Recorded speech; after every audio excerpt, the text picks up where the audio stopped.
a version of Spider-Man that's into punk rock. Who is Spider-Punk? We're about to find out in this video.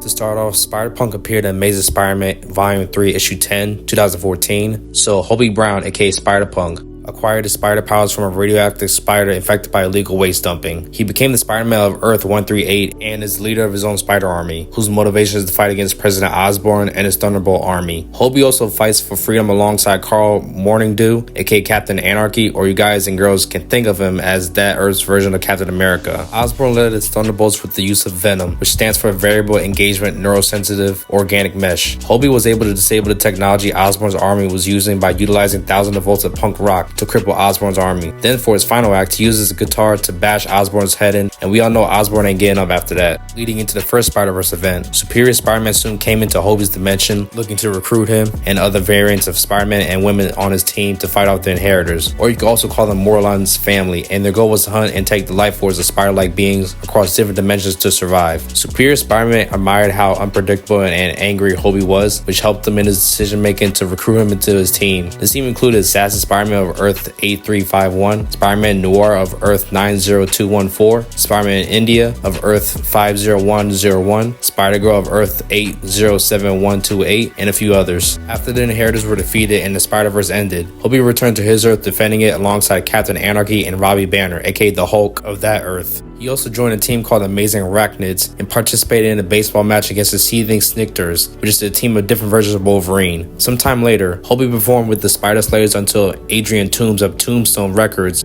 along with the security, cut off the powers of the concert, which led into a fight between both parties until the portal suddenly opened, and who came out was Spider-Ham of 2099 and Dr. Doom of 2099. And if that wasn't enough, his Doom Duck bots came through the portal too. Bots soon took out Tombstone's security and proved too powerful for Hobie and the Spider Slayers. As a solution, Hobie took Spider-Ham of 2099 with them to meet up and ask help from the Web Warriors, which is a team of spider-like people that help out others across different dimensions. And his team includes Spider-Gwen, Spider-Ham, Spider-Man Noir, Lady Spider, Spider UK, and a few others. After Dr. Doom and his Duckbots were defeated and sent home, another visitor from a different dimension appeared on Hobie's Earth not long after. Megamorph Spider-Man and Dr. Octopus appeared, starting another battle, which left most of the Web Warriors transported away along with the Megamorph Dr. Octopus. Hobie was left with Anya Corazon, Lady Spider, and Megamorph Spider-Man until they found a way to join the rest of the spiders in their battle against an Electro army. Afterwards, back on his Earth, Hobie was confronted by a Kang variant from an alternate future. This Kang revealed that he owned all the rights to Spider-Punk in 2099 and made Hobie a family-friendly character, making profit off of him. From Kang's perspective, what better way to make profit than to capture the real Spider-Punk for more profit? Man, if this ain't the definition of greed, I don't know what is. So with the help of the other heroes on Hobie's Earth, including the Hulk, no, let me rephrase that, definitely with Hulk's help, especially with the images you guys and the girls see on the screen, there's no worse ass-whooping Kang could have gotten other than one from the Hulk. So Hobie asked why him and not Captain Anarchy, and Kang admitted that it'll be controversial, which is understandable from a marketing perspective. So Kang was forced to leave, going back to his timeline. Right after that, Mayday Parker appeared for the next Spider-Verse event. Going into Spider-Geddon, Spider-Punk aided the other spider heroes in the raid to stop the Inheritors from coming back using the cloning technology Superior Spider-Man used. But they were too late and the team of heroes suffered some casualties, such as the death of Spider-Man Noir and Spider UK. Now that the Inheritors were back and were a full threat again, Spider-Punk and other spider heroes went to find some more recruits.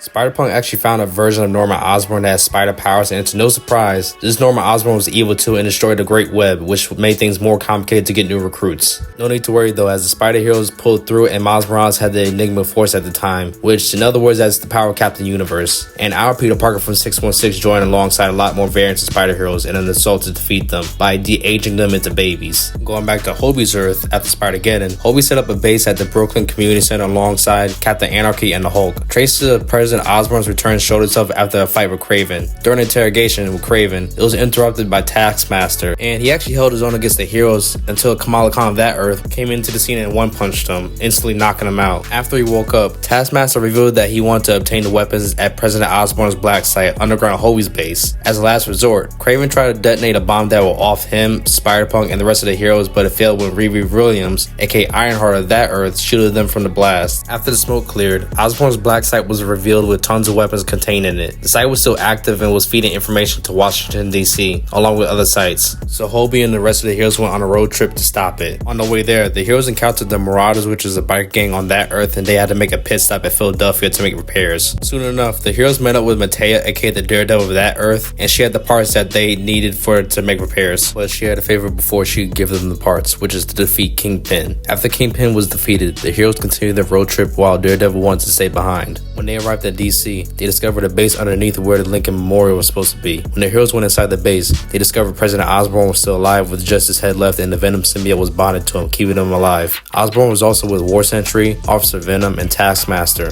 The heroes were quickly overwhelmed and was taken to be publicly executed, but it was interrupted by Hulk and Daredevil. Together they defeated Osborn's team of villains, and Hobie used a supercharged guitar thanks to Riri Williams to rock the symbiotes away from Osborn and his men. Osborn quickly died from that, and Hobie officially welcomed Daredevil to the group. Soon after Osborn's second death, Cletus Cassidy came into the mix and obtained Osborn's symbiote. With the symbiote, Cassidy impersonated Spider-Punk, announced he was the leader of the United Neighborhood of Brooklyn, and he announced an execution for his enemies. Hobie, who we know is a real Spider-Punk, heard about it, and he headed out to put a stop to Cassidy. Hobie tried to defeat Cassidy with the power of rock, but the symbiote proved to be immune to sound. Instead of killing Hobie, Cassidy wanted to make him his henchman, and he injected a piece of the symbiote into Hobie. It backfired as Hobie and the symbiote had things in common and thought Cassidy was a loser. This resulted in Cassidy defeated and the symbiote formed into the form of a dog, which Hobie approved of. Later on, Hobie and his Spider-Band of heroes attended the Battle of the Bands at the Daily Bugle. However, another band called the Sinister Six Piece was hypnotizing everyone with their music. Riri was immune to the hypnosis thanks to her armor, and she freed Hobie and the rest of the heroes to defeat the Sinister Six Piece. Afterwards, the Sinister Six Piece was defeated and everyone else had a good time rocking out. Coming into the end of the Spider-Verse event, Hobie was bitten by a spider wasp and converted into a servant of the main villain of the story named Shathra. After her defeat, Hobie returned to normal and went back to his Earth. Now let's move on to his abilities and skills. And to get into it, his powers are basically the same as Peter Parker, which is super strength, enhanced endurance, enhanced agility, enhanced stamina, enhanced reflexes, enhanced speed, wall crawling, spider sense, and for his equipment is web shooters and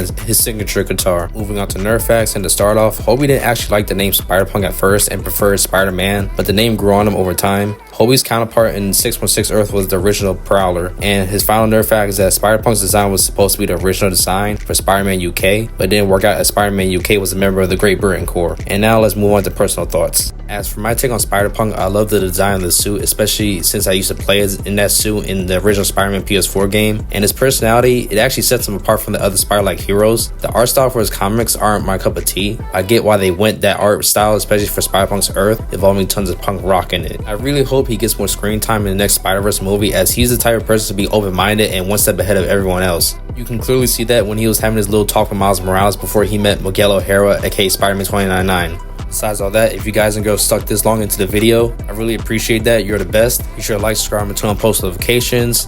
If y'all want to support the channel even more, my links will be down in the description box below, as well as my other social media. And I'll see you guys and girls later. Peace.